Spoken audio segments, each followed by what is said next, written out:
بسم اللہ الرحمن الرحیم سبحان الذي أسرى بعبده ليلا من المسجد الحرام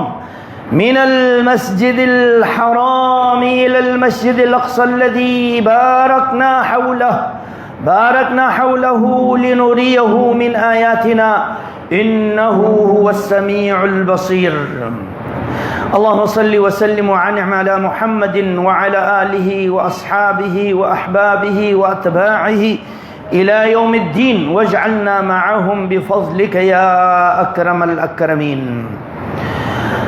ہر قسم کی تعریف، ثنا، تمجید، بزرگی، کبریائی، جلالت، عظمت، رفعت اللہ رب العالمین احکم الحاکمین ارزق الرازقین کے لیے ہے۔ انگنت صلاۃ ہو، سلام ہو نبی آخر الزمان پر، آپ کے اہل بیت پر، آپ کے آل پر، آپ کے اصحاب پر اور صحابہ کے بعد تابعین پر، اتباع تابعین پر، تمام متبعین اور محبین پر۔ اللہ ہمیں بھی آپ کے سچے متبعین اور محبین میں سے فرما۔ ماہ رجب المرجب حرمت کی مہینوں میں سے ایک یہ مہینہ ہے۔ زمانہ جاہلیت میں اس مہینے میں باقاعدہ رجبیہ کے نام سے قربانی دیا جاتا تھا۔ اسلام نے اس کو ختم کر دیا، منسوخ کر دی ہے۔ اس کے عوض میں ہمیں عید قربان عنایت فرما دی ہے۔ اس مہینے میں روزے بھی رکھتے تھے اور روزے کے بارے میں بے شمار ضعیف من گھڑت روایتیں ہیں جن پر اہل تشیع بھرپور طریقے سے عمل کرتے ہیں، چونکہ سیدنا علی کی یوم ولادت بھی اس مہینے میں ہے۔ ہمیں کسی کی ولادت اور وفات سے دن کا تعلق نہیں، ہمیں دن کی عظمت، رفعت اور عبادت کے لیے تب ہے جب اللہ حکم دے یا رسول اللہ نے کر کے دکھایا ہو۔ اس مہینے میں پہلی جمعرات کو صلاۃ الرغائب کے نام سے 12 رکعت نماز پڑھتے ہیں، بالکل من گھڑت روایت ہے۔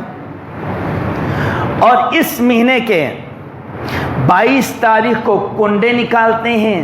اس کنڈے کا بھی کوئی ثبوت نہیں، یہ یوم وفات سیدنا معاویہ رضی اللہ تعالی عنہ ہے، اور جعفر صادق کی نہ ولادت ہے نہ وفات ہے اس دن۔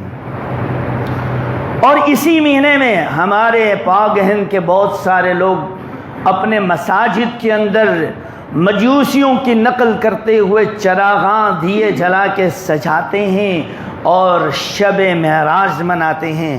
شب معراج بھی اس مہینے میں ٹھوس روایت سے ثابت نہیں ہے۔ ہاں معراج ثابت ہے، لیکن کون سے سال میں اس میں اختلاف ہے۔ ہجرت سے 1 مہینہ پہلے، ہجرت سے 1 سال پہلے، ہجرت سے 2 مہینے پہلے، ہجرت سے 2 سال پہلے، ربیع الاول میں، رمضان میں، رجب میں، مہینے میں اختلاف ہے، سال میں اختلاف ہے، دن میں اختلاف ہے۔ جس چیز میں اختلاف نہیں وہ یہ ہے کہ معراج ہوئی ہے، متواتر روایت سے ہے۔ 20 سے زائد صحابہ کرام نے معراج کے واقعات کو نقل کی ہے الحمدللہ، جس کا ذکر سورہ بنی اسرائیل کی ابتدائی آیات میں اسراء کا تذکرہ فرمایا۔ سبحان الذی اسری بعبدہ لیلا من المسجد الحرام۔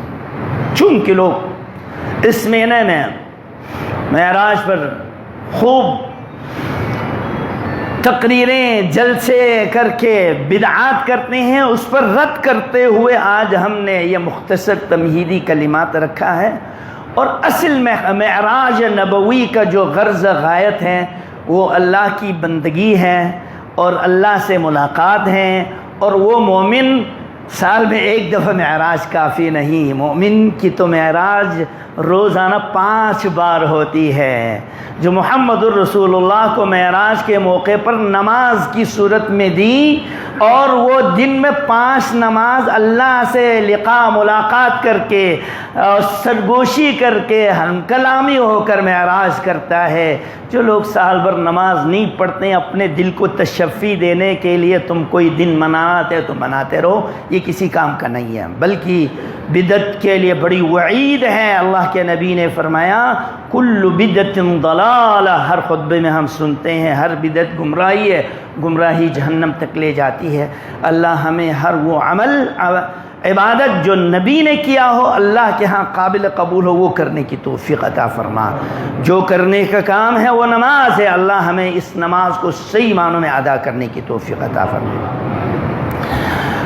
نبی علیہ السلام کو اپنی دعوتی میدان میں بڑے تکلیفیں پہنچے، لیکن سب سے زیادہ آپ کو ذہنی خوف، تکلیف اور کمی جو محسوس ہوئی، رفیق حیات سیدۃ نساء العالمین خدیجہ طاہرہ طیبہ الکبریٰ کی وفات کے بعد آپ بہت غمگین ہوئے، اور ساتھ ہی ابو طالب کی جو مدد یار اور دفاع تھا وہ بھی چلے گئے، دنیا سے فوت ہو گئے۔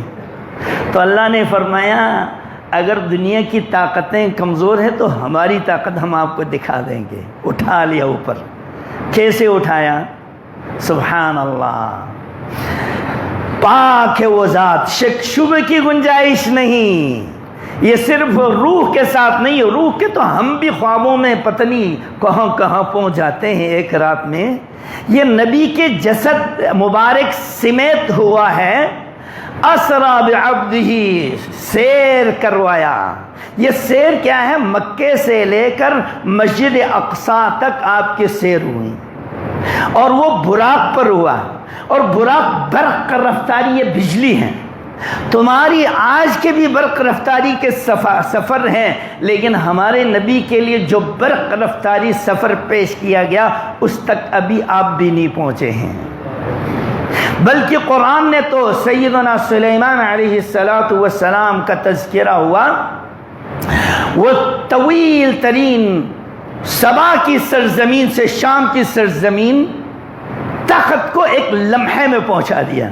قال الذي عنده علم من الكتاب انا آتيك به قبل ان يرتد اليك طرفك۔ آج لمحات کے اندر ہماری باتیں مشرق مغرب میں تو ہوتی ہیں، تصاویر کا تو تبادلہ لمحات میں ہوتا ہے، لیکن عرش پورے کے پورے پہنچا دے اس کا ابھی صرف تصور ہے، شاید کسی زمانے میں اس کے قریب پہنچیں، لیکن چلو دنیا کی تو تم نے اس کونے سے اس کونے میں جانا کر لیا، لیکن اگر جو زندگی بھر انسان کے لیے ممکن نہیں رسائی جہاں میرے اور آپ کے محبوب کی رسائی ہوئی ہے، آسمانوں تک کی سفر۔ براق پر بٹھا کے ایک مد البصر ایک قدم ہے، یوں ادھر دیکھا وہاں پہنچ گئے۔ دنیا کی سفر وسائل کے ذریعے ہوتی ہے، اور وسائل کے بغیر سفر ممکن نہیں، برق رفتہ سواری پہ سوار ہوئے، لیکن آسمان کی سفر روحانی ہے۔ جبریل امین نورانی ہے، نورانی سفر کے لیے جبریل امین نے ہاتھ پکڑ لیا، اوپر اٹھا لیا۔ سبحان اللہ، اسرا بعبدہ، بندے کو اٹھایا، اس کے صرف روح نہیں۔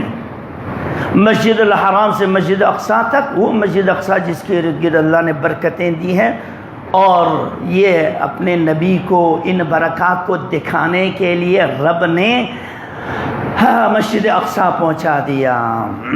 آپ صلی اللہ علیہ وسلم فرماتے ہیں، بخاری شریف کی روایت ہے، میں ام ہانی کے گھر میں سو رہا تھا، اچانک چھت دو شق ہو گئے، جبریل امین نازل ہوئے وہاں سے، اور نیم اور خواب کے بیداری میں، پوری طرح نیند بھی نہیں اور بیدار بھی نہیں، اور اس دوران جبریل امین وہاں سے نازل ہوئے، مجھے اٹھا کے زمزم کے قریب لے گئے، حتیم کے پاس، اور وہاں لے جا کے میرے سینے کو ناف سے لے کر سینے تک شق کر دی۔ یہ شق القمر دو دفعہ تو اجتماع ہے علماء کا، ایک 5 سال کی عمر میں جب آپ ام حلیمہ کے گھر میں پل رہے تھے، کھیل رہے تھے بچوں کے ساتھ، اس وقت 2 فرشتوں نے پکڑ لیا اور لٹا کے شق کر دی۔ بچوں نے دیکھا اس کے تو پیٹ پھاڑ دیا ہے، جا کے ام حلیمہ کو بتا دیا وہاں ہمارے قریشی بھائی کے ساتھ یہ حشر ہوا ہے۔ وہ گھبراتی آ گئی، جب دیکھا تو یہ صحت مند ٹھیک ہے، تو اس وقت بھی آپ کا سینہ شک کیا، اور کہاں سے شک کرنا ہے بخاری نے بتلا دیا۔ آج کے سینے کے جو آپریشن ہوتا وہی ہے جو محمد الرسول اللہ کا شق قمر ہوا ہے۔ یہ نرم ہڈی جو قصائی لوگ جانتے ہیں، ناف تک پھاڑ کے لے گئے اور سینے کو بھی دھو لیا، انتڑیوں کو بھی دھو لیا۔ اللہ کے نبی نے فرمایا سونے کا برتن لے کے آ گئے۔ اور یہاں پر یہ دوسرا واقعہ ہے، معراج کے موقع پر زمزم کے پانی سے دہلایا گیا، دوہنے کے بعد وہ سونے کے برتن میں علم اور حکمت لے کے آئے تھے، اس سے میرے سینے کو بھر دی۔ آج ہم جدید میڈیکل سائنس والوں کو سمجھانے کے لیے کہیں گے تمہیں اوپر جانے کے لیے آکسیجن چاہیے، لیکن اس آکسیجن کے بھی کچھ حد ہوتی ہے، آگے آکسیجن بھی کام نہیں کرتی ہے۔ وہ سدرۃ المنتہا کے بعد جبریل کی نورانی بھی سفر ممکن نہیں، وہاں تک پہنچانے کے لیے اللہ نے علم اور حکمت، طاقت، قوت سے آپ کے سینے کو بھر دیا تاکہ اللہ سے ہم کلامی کرتے ہوئے آپ کو بوجھ اور تکلیف، مشقت محسوس نہ ہو، سفر کی صعوبت برداشت ہو۔ اللہ اکبر، اللہ اکبر۔ براق، سفید براق پیش کیا گیا، بدکنے لگے۔ جبریل نے کہا تجھے معلوم نہیں کون آج تیرے اوپر سوار ہونے والے ہیں؟ رحمت للعالمین ہے۔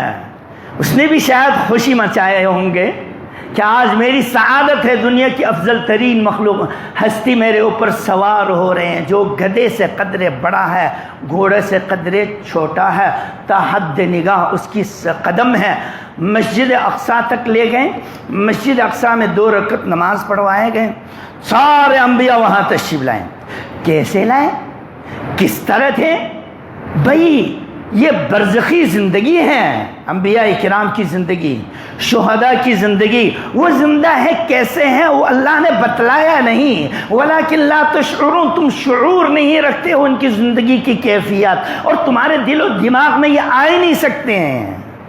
وَمَا أُوتِيتُم مِّنَ الْعِلْمِ إِلَّا قَلِيلًا، تمہارے علم تو بہت تھوڑے سے ہیں، تمہارے علم بس اس انڈے بیسویس دنیا کی ارد گرد کا علم ہے۔ يَعْلَمُونَ ظَاهِرًا مِّنَ الْحَيَاةِ الدُّنْيَا وَهُمْ عَنِ الْآخِرَةِ غَافِلُونَ، ان کے علم تو بس دنیا کی ارد گرد جانتے ہیں، اس کے ماوراء دنیا کی کیا علم ہے ان کو پتہ ہی نہیں۔ ہمارا علم وہاں سے شروع ہوتا ہے جب سائنسدانوں کے علم جہاں سے ختم ہو جاتی ہے۔ اللہ اکبر۔ انبیاء کو لایا، کیسے لایا ہم نہیں جانتے، اس پر نہیں پڑے۔ یہی انبیاء پھر اوپر جا کے آسمانوں میں استقبال بھی کر رہا ہے، کیسے گئے ہم نہیں جانتے۔ رب نے اپنے نبی کے زبانی، بخاری شریف کی صحیح روایتیں ہیں، نبی کی عظمت کو منوانے کے لیے سارے انبیاء کو اکٹھے کر کے اس کی اقتدا کروا دیا گیا۔ یہ دنیا والوں کو، امت اسلامیہ کو بتانے کے لیے، یہودی نصرانیوں کو بتانے کے لیے اب آخری نبی تشریف لائے ہیں، نہ تمہاری یہودیت چلے گی نہ عیسائیت۔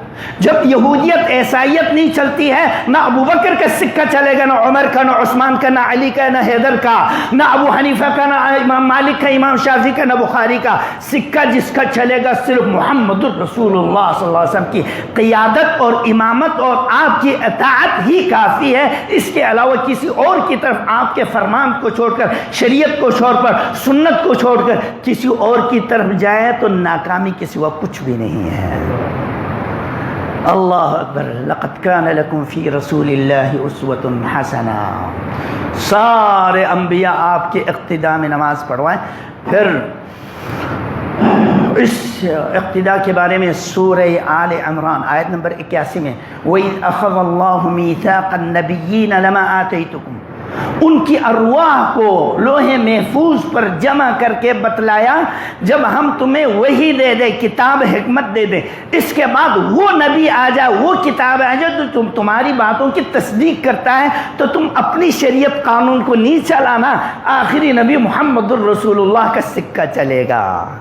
لینا تو ایک سی تھا، سیدنا عیسیٰ علیہ السلام آخری زمانے میں دجال کے ظاہر ہونے کے بعد آئے گا، وہ اپنی شریعت کی ترویج نہیں کریں گے۔ نبیوں میں سے صرف یہ ایک نبی ہے جس کو توریت کے علم، انجیل کے علم، الکتاب الحکمہ، قرآن و سنت کے علم سے یہ مالا مال ہوں گے۔ یہ قرآن و سنت کے علم چلائے گا، دین عیسوی نہیں چلے گا۔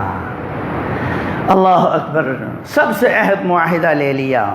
پھر آپ صلی اللہ علیہ وسلم کی ضیافت شراب اور دودھ سے ہوا تو آپ نے دودھ پی لیا، اور یہ فطرت کی بات.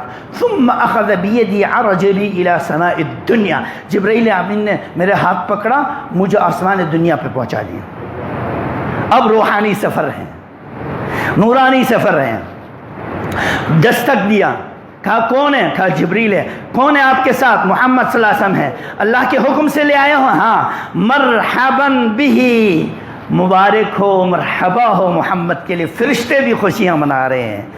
پہلا دروازہ کھول دیا جاتا ہے، وہاں استقبال کے لیے آدم علیہ السلام تشریف فرما ہے. مرحبا بالنبی الصالح والابن الصالح، اے نیک نبی، نیک بیٹے، مرحبا ہو، خوش آمدید ہو آپ کے لیے. اسی طرح حدیث بڑا لمبا ہے. حضرت یحییٰ اور عیسیٰ دوسرے آسمان پر استقبال کرتے ہیں، حضرت یوسف تیسرے آسمان پر، اور چوتھے آسمان پر حضرت ادریس، پانچویں آسمان پر حضرت ہارون، چھٹے آسمان پر حضرت موسیٰ، ساتویں آسمان پر حضرت ابراہیم ابو البشر جد امجد تشریف فرما ہے. اس کے بعد سدرۃ المنتہا شروع ہوتی ہے. تمام آسمانوں میں آپ کی استقبال اور ضیافت کے لیے، مرحبا کہنے کے لیے انبیاء کو بٹھایا گیا. جب سدرۃ المنتہا پہنچے تو وہاں پر یہ سدرۃ المنتہا کے بارے میں اللہ کے نبی نے فرمایا جس کی جڑیں ساتویں آسمان سے شروع ہوتی ہے اور جنت المأوا تک پہنچتی ہے، یا چھٹے آسمان سے اس کی رگیں ہیں ساتویں آسمان پہنچتی. بڑے بڑے تنا اور درخت اور پتے اور اس کے پھل جو ہے مٹکے کی طرح بڑے بڑے پھل. اور جب وہاں پہنچے تو جبرائیل امین نے معذرت کری. اب سدرۃ المنتہا آخری حد ہے، بس اس سے آگے ہمیں جانے کی اجازت نہیں، اوپر والوں کو نیچے آنے کی گنجائش نہیں. اور نیچے سے جو اوپر جائیں گے، روح جب تک قبض نہیں ہوں گے مومنین کی ارواح اوپر جائیں گے. لن تفتح لهم ابواب السماء حتى يلج الجمل في سم الخياط، کافروں کے لیے آسمانوں کے دروازے نہیں کھولے جائیں گے. مومنین جب روح قبض کر لیا جائے ان کے لیے سارے آسمان کھول دیں گے. لیکن محمد الرسول اللہ کے لیے آج صلی اللہ علیہ وسلم سارے آسمانوں کو جسم سمیت اوپر جانے کے لیے اٹھایا گیا. جبریل نے معذرت کی، اب آگے میں نہیں جا سکتا ہوں. دنیا میں سفر کے لیے وسائل کی ضرورت تھی، اور سدرۃ المنتہا نورانی سفر کی ہے. نورانی سفر کے بعد آگے رحمانی سفر ہے. پھر کہتے ثم رفعت بی، مجھے اچانک اٹھایا اور جنت المأوا اور جنت میں پہنچایا گیا، اور عرش معلیٰ کے نیچے جو قلم چلانے والے فرشتوں کی قلموں کی آہٹ تک میں نے سن لیا. جب آپ سدرۃ المنتہا پہنچے، وَلَقَدْ رَآهُ نَزْلَةً أُخْرَى، دوسری مرتبہ اللہ کے نبی نے جبرائیل امین کو اپنی اصل شکل صورت میں وہاں پھیلا دیا، 600 پر پھیلا دیا. پہلی دفعہ اس وقت دیکھے تھے جب آپ پر وہی ہو رہے تھے اور غار حرا میں تشریف تھے. اقرأ بسم ربک الذی خلق، یہ پہلی شکل تھی جو جبرائیل امین کو اصلی شکل میں دیکھا. دوسرا سدرۃ المنتہا پہ دیکھیں. اور یہ آیت بعض لوگوں نے جبریل کو دیکھنے کی وَلَقَدْ رَآهُ اس کو اللہ کی طرف نسبت کی. یہ جمہور مفسرین کے خلاف ہے. اللہ کو ڈائریکٹ اس جسمانی نگاہوں کے ذریعے دیکھنا ممکن نہیں. وَلَكِنْ انظُرْ إِلَى الْجَبَلِ فَإِنِ اسْتَقَرَّ مَكَانُهُ فسوف ترانی. موسیٰ علیہ السلام نے جب اللہ کا کلامی کی، آواز تو آ رہی تھی، کہنے لگے اللہ جی میں تجھے دیکھنا چاہتا ہوں. حضرت موسیٰ کو جواب دیا نہیں، تو مجھے ابھی نہیں دیکھ سکتے ہو. چلو آپ دیکھنا ہی ہے تو کوہ طور پر نظر دوڑاؤ. تجلی ڈال دیا، حضرت موسیٰ ادھر بے ہوش ہو گئے ہیں. ہاں، قطعی دلیل اس جسم سمیت نبی صلی اللہ علیہ وسلم نے اللہ کو دیکھا ہو ثابت نہیں. نہ عرش پر اپنے ساتھ بٹھانے کا ذکر ہے. وَلَقَدْ رَآهُ بِالْأُفُقِ الْمُبِينِ، اس سے مراد جبریل امین ہے. لا تدرکہ الابصار وهو یدرک الابصار، دنیا کی یہ نگاہیں اللہ کو دیکھ نہیں سکتی. ما کان لبشر، دوسرے جگہ پر فرمائے ما کان لبشر ان یکلمہ اللہ الا وحیا او من وراء حجاب. یہ لائق نہیں کہ اللہ ڈائریکٹ بندوں کو دکھائیں اور سامنے آ جائیں، یا تو فرشتہ بھیج کے وہی ہوتا ہے، او من وراء حجاب، یا پردوں کے بعد جو ہے کلامی ہوتا ہے. مسلم شریف کی روایت ہے نور انا اراہ، وہ تو نور ہے میں کیسے دیکھ سکوں گا. حجابہ نور، دوسری روایت ہے اللہ کا پردہ ہے اس کا حجاب بھی نور ہے. اگر اللہ کے جو نور ہے ان پردوں کو ہٹا دیا جائے، لو کشفہ لاحترقت سبحات وجہہ من انتہى الیہ بصرہ من خلقہ. اگر اللہ پردہ ہٹا دے جہاں اللہ کا نور پہنچے سب جل جائے. اس سے معلوم ہوا کہ اللہ رب العالمین کو اس دنیا کی نگاہ سے نہیں دیکھا. ہاں قیامت کے دن جنتی جنت میں چلے جائیں گے، اللہ ہم سب کو جنتی بنا دے. تیاری کرنے کی توفیق عطا فرمائے. بڑی نعمتوں سے لطف اندوز ہوں گے، جنت میں مست ہوں گے. اتنے میں منادی آواز دیں گے یا اہل الجنہ ان لکم موعد، تمہارا ایک وعدہ پورا کرنے والے ہیں اللہ، باہر نکل آؤ. کوئی ٹیلوں پر، کوئی محلات میں، کوئی باغات میں نکل آئیں گے، کہیں گے پتہ نہیں کیا وعدہ پورا کرنا ہے. اے اللہ تو نے ہمیں جہنم سے بچا لیا، جنت میں داخل کر دی، ساری نعمتیں پوری ہو گئی، اب کون سی نعمت ہے جو ابھی باقی ہے؟ تو اللہ رب العالمین پردہ ہٹا دے گا. وہ رب دیکھے زندگی بھر عبادت کرتے رہے. وجوہ یومئذ ناظرۃ الی ربها ناظرہ، سب کے چہرے چمک رہے ہوں گے اللہ کی نور کی چمک کی وجہ سے، وہ اللہ کو براہ راست دیکھ رہے ہوں گے. بخاری شریف کی روایت ہے انکم لترون ربکم کما ترون هذا القمر لا تضامون فی رؤیتہ. 14ویں کا چاند ہو، بادل سے بالکل خالی ہو، آسمان پر چاند کو دیکھنے میں رکاوٹ نہیں ہوتی، اللہ کو دیکھنے میں جنتیوں کے لیے رکاوٹ نہیں ہوں گے. یہ جنت کی سب سے بڑی نعمت دیدار رب العالمین ہے، جس سے اہل ایمان لطف اندوز ہوں گے. اللہ ہمیں نصیب فرما. جب آپ کو اوپر اٹھایا گیا فَأَوْحَى اللَّهُ عَزْ وَجَلْ إِلَيَّ، اللہ نے مجھ سے کلام کرنا شروع کی، وحی کی، اور میرے اوپر 50 نمازیں فرض کر دی. یہ ہیں جس مقصد کے لیے اوپر اٹھایا گیا تھا. ایک خاص ذمہ داری، ایک خاص تحفہ، ایک خاص عطیہ، ایک خاص انعام امت اسلامیہ کو دینے کے لیے اسپیشل اوپر اٹھایا گیا تھا. 50 نمازیں فرض کر دی. میں واپس چھٹے آسمان پر موسیٰ علیہ السلام کے پاس پہنچے. کہنے لگے بنی اسرائیل تو پوری طرح ادا کر نہیں سکیں، آپ کی امت بھی بہت کمزور ہے، اے محمد تشریف لے جائیے، اللہ سے کمی کے لیے درخواست کیجیے. اوپر چلے گئے، 10 کم ہو گئے. 4 بار 10 کم ہو گئے. 5ویں مرتبہ آپ دوبارہ واپس چلے گئے. علیہ السلام یا موسیٰ علیہ السلام نے بار بار واپس بھیجا. 5ویں مرتبہ 5 کم ہو گئے. پھر حضرت موسیٰ کہنے لگے آپ جائیے اور کم کروائیے. اللہ کے نبی نے فرمایا اب مجھے شرم آتی ہے کہ میں بار بار جاؤں. اتنے میں اللہ کی طرف سے آواز آتا ہے کہ میں نے اپنے بندوں پر 5 نمازیں فرض کر دی ہے. من جاء بالحسنۃ فلہ 10 امثالھا.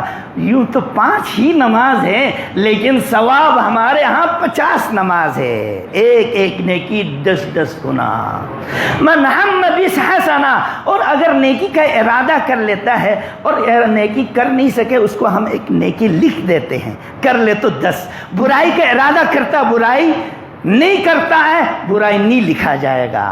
ارادہ کرنے پر برائی نہیں لکھیں گے، نیکی کے ارادہ کرنے پر. اور پہلا تو انعام نماز، دوسرا انعام سورہ بقرہ کی آخری آیات جو معراج کے موقع پر دیے گئے. مدینے میں دوبارہ سورہ بقرہ کے ساتھ یہ نازل ہوئے ہیں. اس کو اسپیشل فرشتے کے ذریعے اتارا. یہ خاص صورت ہے، آیتیں ہیں آخری جو 2 آیتیں ہیں. اور خاص جو انعام آپ کو سنایا گیا وہ کہ کبیرہ گناہوں کی بھی مغفرت ہوگی اگر توبہ کر لیں. کبیرہ گناہ یہ سزا ملنے کے بعد اس کو جنت میں پہنچا دیا جائے گا. اور اگر وہ کبیرہ کتنے ہی بڑا ہو اور توحید پر مرا ہے تو ایک نہ ایک دن وہ جنت میں جائے گا، چاہے سزا دنیا میں ملے، چاہے اللہ معاف کر دیں، چاہے اس کا سزا قبر میں دے دیں، اللہ ہمیں قبر کی عذاب سے بچائے، چاہے اس کا سزا محشر میں تپتی ہوئی دھوپ میں جلا کے دیں، اللہ ہمیں محشر کی شدتوں سے محفوظ فرما۔ اللہ کے نبی فرماتے ہیں جب اللہ کسی بندے سے محبت کرتا ہے تو دنیا میں ہی اس کو عذاب، سزا، تکلیف دے کے صاف کر لیتا ہے، پھر اس کی روح کو قبض کر لیتا ہے۔ یہ سفر ہے، اس سفر کے بعد وہ آپ واپس تشریف لائیں تو ایک ہی رات میں یہ سارے واقعہ، راستے میں آپ جب اسراء کے لیے مسجد اقصیٰ کی طرف جا رہے تھے، مکہ والوں کا ایک قافلہ راستے سے گزر رہے تھے اور وہ لوگ سو رہے تھے، اور مشکیزہ بھرا ہوا برتن، بھرا ہوا پانی ہے، آپ صلی اللہ علیہ وسلم نے اس کو کھول کے پانی پی لیا اور پانی کم ہوا۔ اب وہ حیران ہے لوگ، ہماری یہ پانی رات کو کون آ کے پیے؟ یہ بتلانے کے لیے مکہ والوں کو ہاں ایسا واقعہ ہوا تھا۔ اور ایک کسی کے گھوڑے اونٹ گم ہوا تھا، اللہ کے نبی نے آواز دی فلان وادی میں جاؤ۔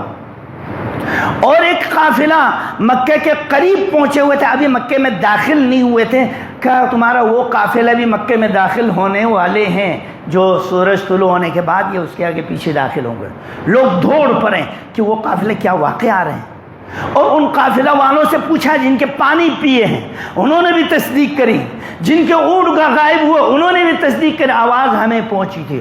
پھر ابو جہل اور اس کی پارٹی کیا کیا عجیب عجیب باتیں کرتا، آؤ ہم اس سے سوال کرتے ہیں، یہ بتاؤ مسجد اقصیٰ کی کتنی ستون ہے، تم تو وہاں جا کے آ گئے۔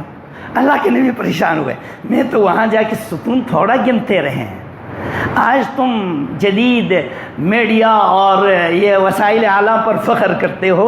بخاری شریف کی روایت ہے اللہ کے نبی کو اتنے میں مسجد اقصیٰ کا تصویر سامنے دکھایا گیا، فلم دکھایا، اور اللہ کے نبی ستون گنتے گئے اور بتاتے گئے، وہ لوگ حیران ہو گئے، یہ محمد کبھی بھی مسجد اقصیٰ میں نہیں پہنچے ہیں، شام کی کچھ حدود تک تو ابو طالب کے ساتھ گئے تھے لیکن مسجد اقصیٰ میں کبھی آپ نہیں گئے، آپ نے نشانیاں بتلا دیا۔ رب جب چاہتا ہے اپنا معجزہ دکھانا وہ دکھا کے چھوڑتا ہے۔ اور ایک یہاں اسی علاقے میں رہنے والے ہمارے ایک نوجوان ہیں، کہنے لگے آپ مسلمانوں نے کیا اور دنیا کفر جو ہے چاند تک چلے گئے۔ میں کہتا ہوں چاند پر تو وہ گئے لیکن ان کو تو کچھ بھی نہیں ملا ہے تو ہمیں ملا ہے۔ وہ کیا ملا ہے؟ اقتربت الساعہ وانشق القمر، چاند دو ٹکڑے ہو گئے۔ اس زمانے میں اللہ کے حکم سے اللہ کے نبی نے صبح کے رات کے ٹائم میں 14ویں کا چاند دو ٹکڑے اللہ نے کروایا نبی کے اشارے پر، وہ نشانیاں بالکل واضح چاند پر ہیں، اور آثار قدیمہ کے مشینیں بتاتی ہیں کتنے سال پہلے یہاں یہ حادثہ پیش آیا ہے۔ نبی کی نبوت کی صداقت بھی آج کھڑی ہے، کوئی بگاڑ نہیں سکتا۔ جاؤ دیکھو، تمہیں تو کچھ نہیں ملے گا تو محمد کی نشانی یہاں ملیں گے صلی اللہ علیہ وسلم۔ ابو جہل ابو بکر سے کہتے ہیں ابو بکر تم تو ہر بات کو مانتے ہیں، آج تمہارے ساتھی نے عجیب بات کری ہے۔ کہا کہ ایک ہی رات میں مسجد اقصیٰ بھی گئے، آسمانوں سے جا کے واپس آئے۔ کہا یہ کون سی بڑی بات ہے؟ اگر نبی نے ہی یہ بتایا ہے، جس نبی کے پاس جبرائیل لمحات میں آسمانوں میں آ سکتا ہے اس کو لے بھی جا سکتا ہے۔ یہ ہے صدیق کی صداقت اور فہم و فراست، نبی سے محبت۔ اللہ ہمیں بھی ایسے ہی تعلق نبی سے قائم کرنے کی توفیق عطا فرما۔ اللہ اکبر۔ اس سفر میں آپ صلی اللہ علیہ وسلم کو اوپر لے جانے کا مقصد ایک یہ ہے کہ آپ کو یقین ہو جائیں دنیا اور آخرت سب کی سیادت امارت آپ اور آپ کی امت کے لیے ہے۔ آپ غم کھانے کی کوئی ضرورت نہیں۔ آج آپ مظلوم ہیں لیکن آپ کی حکومت دنیا میں قائم ہوں گے۔ جس کے قدموں تلے مسجد اقصیٰ کو فتح کر لیا اور بعد میں سیدنا عمر نے فتح کر لی اس کو، اور اس سے بھی آگے چلے گئے، اور آپ صلی اللہ علیہ وسلم کو تسلی دیا گیا، اور ساتھ جنت اور جہنم دکھائے گئے، جنت اور جہنم دکھائے گئے تاکہ عین الیقین ہو جائیں۔ لو تعلمون ما عالم لبکیتم کثیرا ولضحکتم قلیلا، جو کچھ میں جانتا ہوں، دیکھ چکا ہوں، تم بھی جاننے لگے، تمہاری ہنسیاں ختم ہو جائیں اور روتے ہی رہیں۔ جہاں جنت اس کی بشارت ہوئی، وہاں پر جہنم اور جہنمیوں کو بھی دکھایا گیا۔ پھر اللہ کے نبی فرماتے ہیں، بخاری شریف کی روایت ہے، بین انا اسیر فی الجنہ، میں جنت میں گھوم رہا تھا، اتیت علی نہر، میں ایک نہر کے کنارے پر پہنچا، حافتہ قباب اللؤلؤ، اس کے کناروں پر موتیاں چمک رہے ہیں۔ دوسری روایت میں آتا ہے جنت کی ایک ایک موتی جو ہے اتنا بڑا پھیلا ہوا ہے، چمکدار، اس کونے سے اس کونے میں آدمی بھی نظر نہ آ جائیں۔ جنات کے محلات، جنات کے موتیاں جو سجا کے جنتیوں کے لیے رکھا ہوا ہے۔ پھر آپ صلی اللہ علیہ وسلم نے 2 میزاب پانی گرنے کی جگہ دکھائے گئے، فرمایا ایک میزاب دونوں جنت الفردوس سے آ رہا ہے، پانی کی میزاب، پانی کی ایک لہر آ رہی ہے، ایک جنت میں الکوثر ہے، ایک محشر میں ہے آپ صلی اللہ علیہ وسلم کے لیے۔ محشر میں آپ استقبال کریں گے اپنی امتیوں کو، سنت کے پابند کو، بدعتی نہ ہو، نمازی ہو اور بدعت نہیں کرتا ہو، شکل صورت چمکتے ہوئے آئیں گے، اعضائے وضو، آپ ساقی کوثر ہوں گے، اللہ ہمیں نصیب فرمائے۔ ابو داؤد شریف کی روایت ہے، اس موقع پر کچھ مسلمانوں کو دھکا دیں گے فرشتے، اللہ کے نبی فرمائیں گے امتی امتی، یہ تو میری امتی ہے، ان کو آنے دو، ان کے اعضائے وضو چمک رہے ہیں، اور کسی امت کے اعضائے وضو نہیں چمکتے ہوئے ہوں گے۔ تو انک لا تدری ما احدث بعدک، آپ کو معلوم نہیں ان لوگوں نے دین میں کیا کیا نئی چیزیں ایجاد کی ہیں۔ میرے بھائی، سنت ظہر کی بھی ہے، عصر کی بھی ہے، بہت ساری سنتیں ہیں، اور سنت چھوٹ جائے قیامت کے دن سوال نہیں ہوگا۔ یہ ایک مسئلہ یاد کر لو، سنت چھوٹ جائے نہیں پوچھا جائے گا قیامت کے دن، اول ما یحاسب به العبد الصلاۃ، فرض نمازوں کی کاؤنٹنگ ہوں گے، اس فرض میں کمی ہو تو نفل ڈال کے یہ حساب کتاب برابر کر کے جنت میں ڈال دیں گے۔ لیکن سنت کے جگہ پر بدعت آ جائے، سنت چھوٹ جائے، گناہ نہیں ہے، بدعت بطور احتیاط شاید سنت ہو اور آپ نے اس کو سنت سمجھ کر کر لیا، پکڑ ہوگی اور سفارش نہیں ہوگا، حوض کوثر نصیب نہیں ہوں گے، والعیاذ باللہ۔ میں مثال دیتا ہوں، ڈاکٹر ایک نے بولا یہ کیپسول ہے، تریاق ہے، کھا لو۔ دوسرا ڈاکٹر کہتا خبردار یہ زہر ہے، کھا لیا تو مر جاؤ گے۔ بھائی ابھی زندگی ہے نا، احتیاط مت کھاؤ، کھا لیا تو مر جائیں گے۔ بھائی احتیاط جو سنت ثابت ہے اس کو کر لو، جو سنت ثابت نہیں ہے احتیاط یہ ہے نہیں کرو، کہیں قیامت کے دن پکڑ نہ ہو جائے۔ اگر یہ سنت ثابت ہوا بھی، آپ کہتے ہیں یہ سنت ہے، ہم کہتے ہیں بدعت ہے، تو قیامت کے دن اللہ نہیں پوچھیں گے تم نے اس سنت کو کیوں چھوڑ دی۔ اگر یہ بدعت ہوا، اور جتنے بھی شب برات ہے، شب معراج ہے، کنڈے ہیں، صلاۃ الرغائب ہے، یہ سارے منگرٹ روایتیں ہیں جن پر عمل کرنے کے دن قیامت کے دن پکڑ ہوگی، نبی کی سفارش حوض کوثر نصیب نہیں ہوں گے، والعیاذ باللہ۔ اور جہنم میں آپ نے اپنی بعض امتیوں کو دیکھیں، کسی کے ہونٹ قینچی سے کاٹے جا رہے ہیں۔ امت اسلامیہ کے خطبہ، گمراہ خطبہ کے لیے وعید ہے، کاٹے جا رہے ہیں۔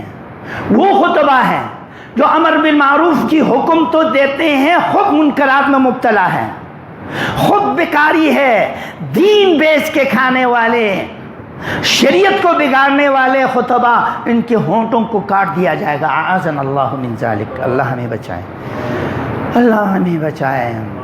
خطابت، امامت، امر بالمعروف بہت بڑی چیزیں ہیں، لیکن نیکی کے بجائے برائی کی طرف لوگوں کو، بدعت کی طرف بلائیں تو یہی نہ ہلاکت بربادی کا ذریعہ۔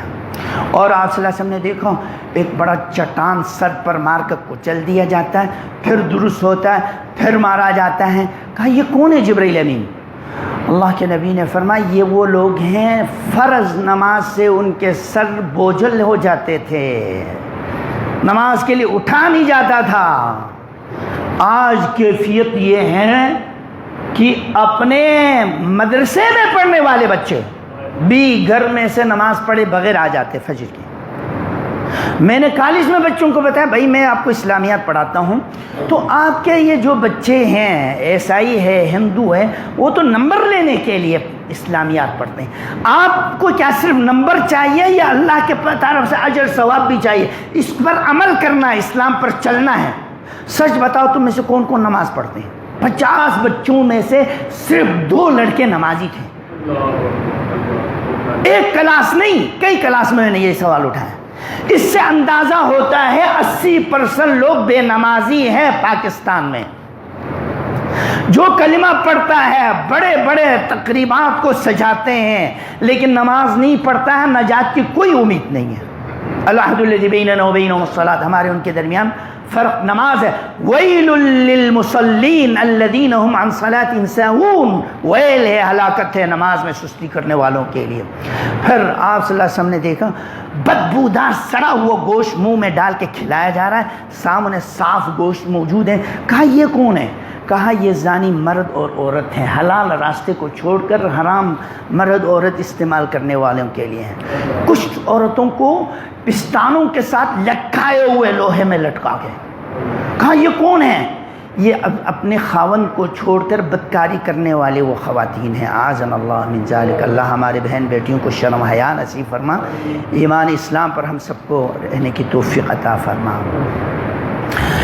یہ کچھ برائیاں ایسی ہوتی ہیں کہ ان کے کرنے سے دنیا کی برکتیں ختم ہو جاتی ہیں۔